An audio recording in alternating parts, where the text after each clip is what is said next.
what more could I say? Mary did such a fabulous job of talking about Kaiser that I couldn't possibly add anything to that, so thank you, Mary. That was very warm. I did want to say Kaiser is exceptionally proud to be a member of this community, and the contributions that we make to the community are part and parcel because of the tremendous pride that we take in providing care to members, many of whom are in this room. Just as a tiny, tiny little sidebar, nationally we're just a shade under 13 million members. I have open enrollment forms at table 7. Now, you need to settle in for just a moment, okay? Have a sip of coffee. I'm going to introduce you to Mayor Breed, and they provided me a write-up, and it's a lengthy write-up of the impressive accomplishments of this woman. So it's going to take me a moment, okay? I'm honored to introduce Mayor Breed. She first entered public office when she was elected by the voters of the Board of Supervisors all the way back in November of 2012, representing District 5 in San Francisco. We also like to note that District 5 includes San Francisco's Medical Center on Geary Boulevard.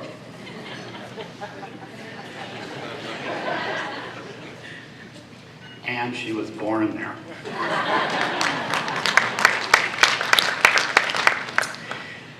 In a short 3 years, she is elected to be president of the Board of Supervisors and was re-elected to represent District 5 as a supervisor in November of 2016 and unanimously re-elected president of the board 2 months later. There's no way I could have remembered all this. As president of the Board of Supervisors, Mayor Breed has served as the second highest ranking official in San Francisco, leading the legislative body of the city and overseeing a $10 billion budget with 30,000 employees. As city leader, Mayor Breed has focused on eradicating homelessness, increasing affordability, increasing affordable housing, and Kaiser Permanente has appreciated deeply her partnership with the community benefit programs and support of the safety net in our community. Mayor Breed is a native San Francisco. She's been raised by her grandmother in the Plaza East public housing in the Western Addition. She of course, graduated with honors from Galileo High School and attended the University of California, Davis, earning a Bachelor of Arts in Political Science and a minor in African American Studies. She went on to earn a master's degree in public administration from the University of San Francisco. Before her election as supervisor, Mayor Breed served as the executive director of the African American Cultural Complex in the Western Addition for more than a decade, and as the San Francisco Redevelopment Agency Commissioner for 5 years. In 2010, she was reappointed by then Mayor Gavin Newsom to be a San Francisco Fire Commissioner, where she served until her election as the Board of Supervisors. Please join me in welcoming this phenomenal mayor for the great city of San Francisco, Mayor London Breed.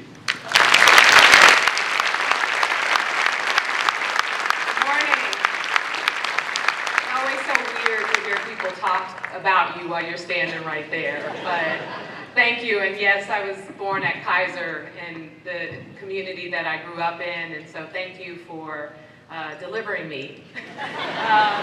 Good morning, everyone. You know, this is a great opportunity to learn what economists think about our cities, and for Mayor Schaaf and I to really talk about the future of our cities and what we're going to do to make them even better than they are now. Our cities are deeply connected around housing and transportation and homelessness.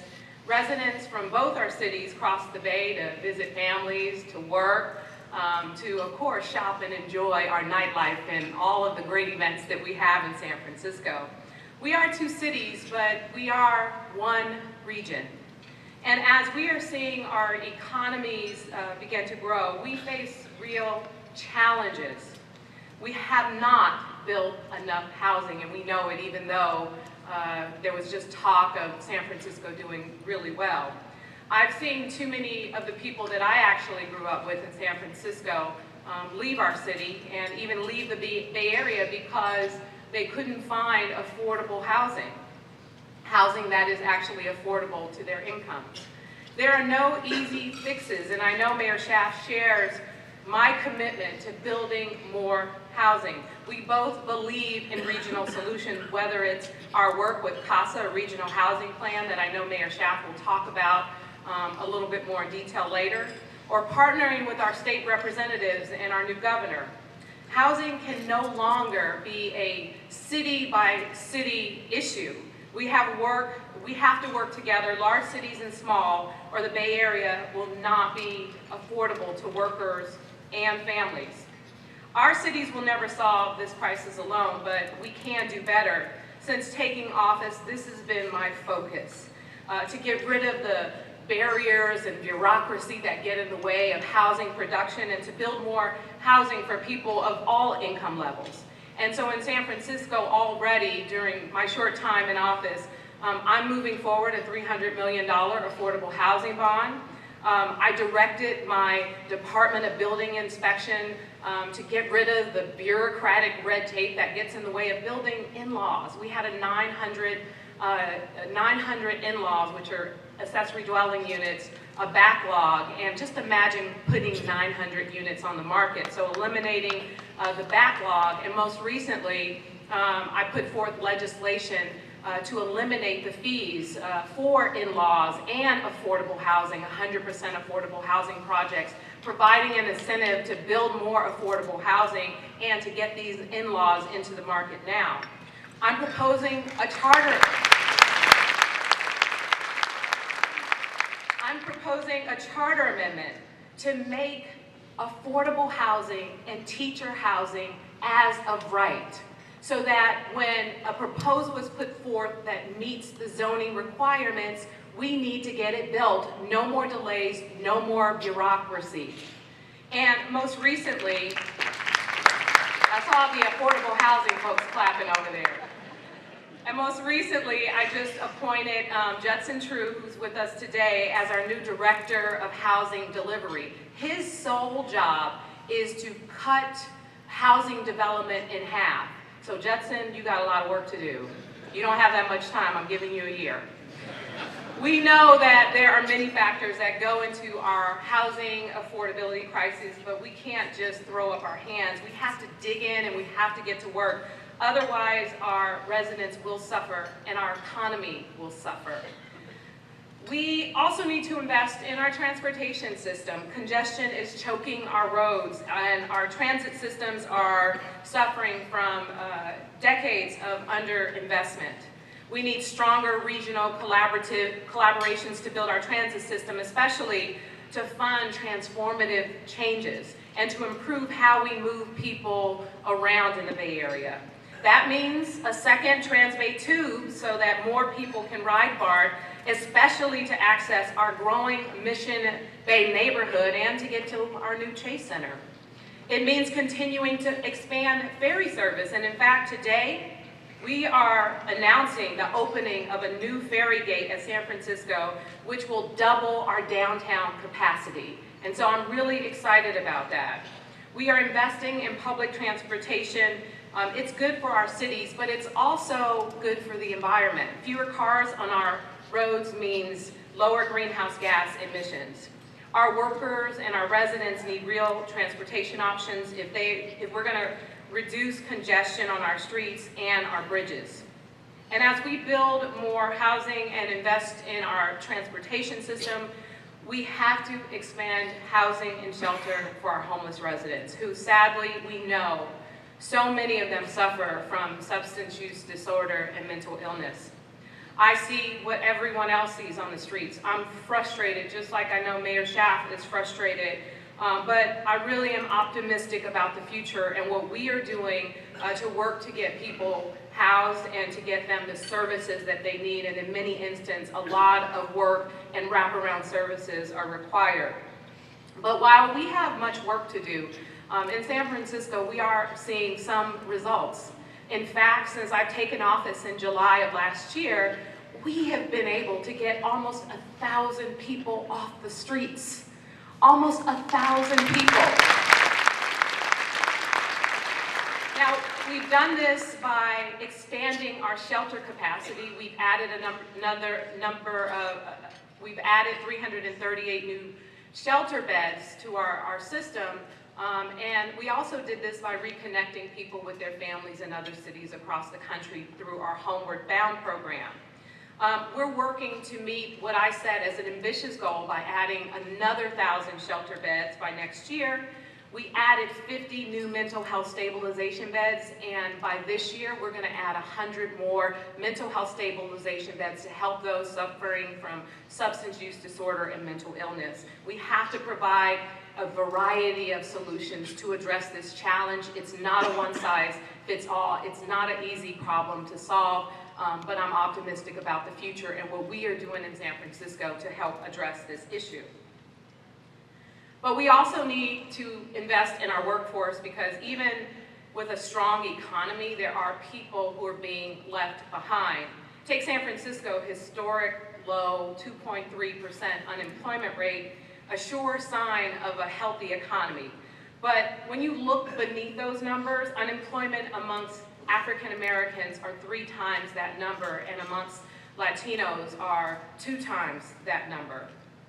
We must prioritize everyone's success in the workplace and in the community to make sure that everyone is able to thrive in our cities. And I will not be satisfied riding on the success of this incredible economy until we're able to bring everyone along.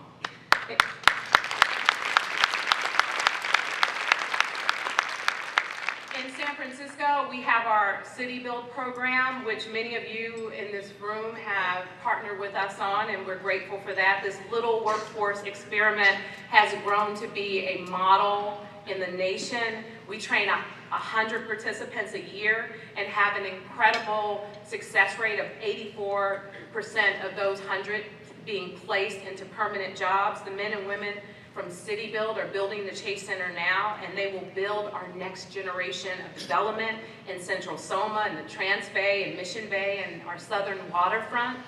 And just as important is they will have stable, good-paying jobs because of the training that they receive. And we're expanding beyond City Build. Just last month, I got the news that every mayor hates to get, that one of our companies was shutting its doors and laying off its entire workforce. Hundreds of chariot drivers were going to be out of work. But working with our Office of Economic and Workforce Development, our MTA, and the Teamsters, we quickly came up with a plan to get these laid off workers with Class B licenses signed up to be Muni drivers. We have a shortage of over 300 Muni drivers, and so what a great opportunity. And for those who didn't have the proper licenses, we quickly entered them into our brand new City Drive program so that we can help them get their licenses. We have a transit operations shortage. It's hurting our city, and these drivers can help us with getting more buses on our streets and getting more people trained to drive them. We look forward, we took a losing situation and turned it into a win-win for the city and the workforce. We have other efforts like our Healthcare Academy, our Hospitality Initiative, Tech SF. All these programs create opportunities for our residents to find careers in today's economy. Now, it's not only our adult workforce that I'm focusing on. I want to create opportunities for our kids so that we can break the cycles of poverty and create new pathways for everyone in our city. We can create the workforces that we need for the future right in our cities if we begin to invest now. At age 14, I got a job with the Mayor's Youth Employment and Training Program working at a nonprofit agency. Now, I wasn't the polished mayor that I am today. Pretty difficult to deal with as a teenager, but given this opportunity, I really learned what it meant to work in a professional environment, what it meant to earn a paycheck, and I met people who believed in my potential. It's where I started and what led me to my current path. And this is why I decided to launch what is my signature initiative, Opportunities for All. I am committed to making sure that every high school student in San Francisco has access to a paid internship opportunity in any industry that exists. Whether it's the construction industry, the healthcare industry, the city and county of San Francisco, the tech industry, all of your companies can play a role in helping by providing a slot for a young person. And if you're not prepared to deal with the challenges of teenage kids, you can also help invest in our program by making a contribution so that we can place young people in places all over our city. Mentor a youth. There's some great ways, and I'm really excited about this program because it's going to change our future and make things better for the next generation by opening up the doors of opportunity to them. We can change what we see and what we feel in our streets with your help. Mentor a high school student from our public schools. Hire someone you may not traditionally extend a job offer to, but who may have the potential. Engage with the next generation, knowing it's not about how it benefits your company, but how you can change their life tomorrow. The way that we create a more equitable society, a better Bay Area, a Bay Area where we have just an incredible future with housing and transportation systems that work and people who are employed and less homelessness, is by making sure we are making the right investments today and working together to accomplish those goals. Again, I am optimistic about the future, and the future starts today with our investment and our commitments to rolling up our sleeves and getting the job done, especially for the next generation who are counting on us to make good decisions today so that their future is brighter. Thank you all so much for having me here today.